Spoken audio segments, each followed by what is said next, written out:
অনুব্রত মণ্ডল থাকবেন কি থাকবেন না সেটা তো তৃণমূল কংগ্রেসের পলিটিক্যাল ডিসিশন। কিন্তু আমার প্রশ্ন হচ্ছে, বাঙালি অস্মিতা যদি শানি দিতে হয় তো প্রথমে সাকেত গোখলেকে রাজ্যসভা থেকে তাড়িয়ে দিন, তাড়িয়ে দিয়ে শান দিন, সেখানে একজন বাঙালিকে পাঠান।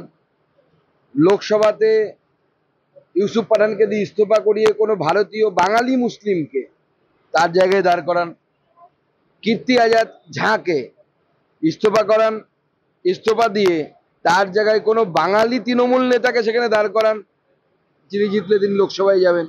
স্কুল থেকে কলেজ কৈশোর জুড়ে মনের জিনিস ম্যাজিক এভরি টাইম।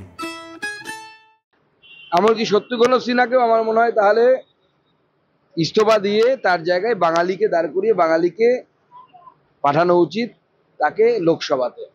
মুখে বাঙালির কথা বলবেন আর ভোটে দাঁড় করানোর সময় অন্য কোথা থেকে লোক ভাড়া করে আনবেন যারা হয় মারাঠি, না হয় বিহারি, এটা চলতে পারে না, না হয় গুজরাটি, এটা চলতে পারে না।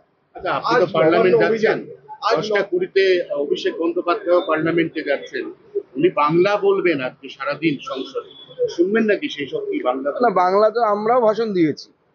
আমরা তো উল্টো, আমি তো চ্যালেঞ্জ করেছি যে তৃণমূলের প্রত্যেকটি সাংসদ এই সেশনে একটি ভাষণ বাংলাতে দিক, কম করে। সব দিলে ভালো, কোনো অসুবিধা নেই। আমরাও চাইছি পশ্চিমবঙ্গের যারা বিজেপি সাংসদ আছে তারা একটি ভাষণ তারা বাংলায় দেবেন। দেখি আমাদের কতজন পারে আর ওনাদের কতজন পারেন।